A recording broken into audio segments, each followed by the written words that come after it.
It doesn't matter if you're an athlete, an entrepreneur, or honestly just trying to be your best self, we all face that same big question, right? How do we show up and perform at our absolute peak when the pressure's on? Well, today we're going to dig into a really powerful framework from sports performance psychologist Bill Besick that might just change the way you think about, well, everything. Let's dive in. So it really all kicks off with this one central idea. I mean, think about it. We're so often wired to think our biggest challenges are out there, right? The competition, that impossible project at work, maybe a tough boss. But what Besick says is, no. The real fight, the one that actually decides if you win or lose, is happening right inside your own head. So who is this real opponent then? We picture them in the other locker room or on the other side of the boardroom table. But Besick's point is that the real battle is, well, it's in here. It's this constant tug of war, between the part of you that knows you can do it, your best self, and that other voice, the weaker one, the one that's full of doubt and fear. And this isn't just some vague philosophical concept. Nope. It's a real, concrete choice you have to make every single day. The second your eyes open in the morning, that question is right there waiting for you. Who's it going to be today? The person who steps up to the plate or the one who backs away? And your answer to that really sets the stage for everything else. Okay, and this leads us right to the heart of Besick's whole philosophy. And I love this because it's so incredibly simple yet so profound. He boils that daily decision down to one core choice. Are you going to have the mindset of a fighter or the mindset of a victim? The two paths couldn't be clearer, right? On one side, you've got the victim mindset. It's passive. It's what happens when you just let all those doubts, fears, and anxieties take the wheel. That's a win for your weaker self. But the fighter mindset? That's active. It's about seeing the challenges, acknowledging them, but making a deliberate choice to face them head on, to choose to be your best self. And here is just a perfect real-world example of this. Someone asked Clint Eastwood at 88 years old how he was still directing and starting new movies. And that was his answer.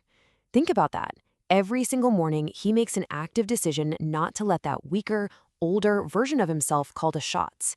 That, right there, is the fighter mindset. And look, this whole framework isn't just for winning trophies or closing deals. It gets really personal. Besick himself uses this in his own daily battle with Parkinson's disease.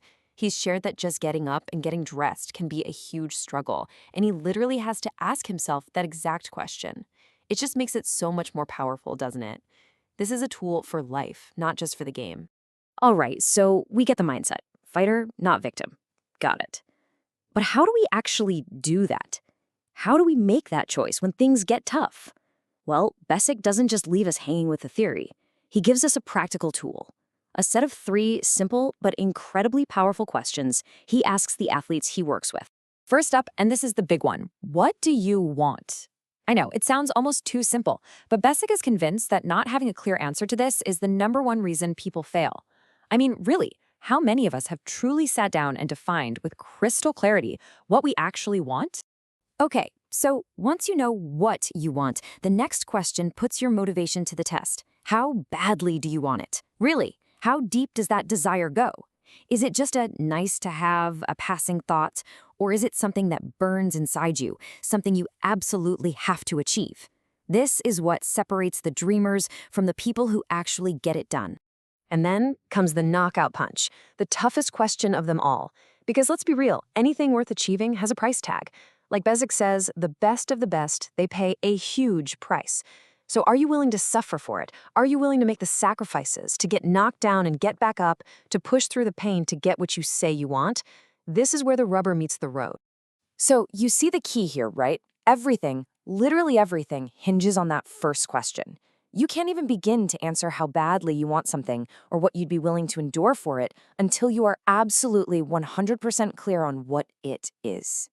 Your motivation, your grit, your resilience, it's all anchored to the clarity of that goal. So, where do we go to build this mental muscle? Besick makes a great case that sport is the perfect training ground. It's like a laboratory for life, an arena where you are constantly forced to deal with challenges and build the very qualities that will help you succeed everywhere else. And these are the qualities that get forged in the heat of competition. In sports, you learn what real commitment is. You learn resilience. How to bounce back from a soul-crushing defeat. You learn courage, the courage to get back out there. You build that unshakable self-belief. And maybe most importantly, you learn teamwork. That shift from a me focus to a we focus, realizing you're stronger together. And all of this, the mindset, the questions, the lessons, it all comes together in one final powerful idea. A way of thinking about our lives not just as things that happen to us, but as a story that we are actively writing. Just let that sink in for a second. Every single thing you do, every choice you make, especially that choice between being a fighter and a victim, is like writing another sentence on the page of your life. You're the author. The pen is in your hand, right now, today. So, ultimately, the challenge Besic leaves us with is this one. Simple question. What story will you choose to write? Is it going to be the story of a victim, defined by setbacks, or will it be the story of a fighter, defined by courage and resilience? When you look back on it all, what do you want that story to say? The choice, as always, is yours.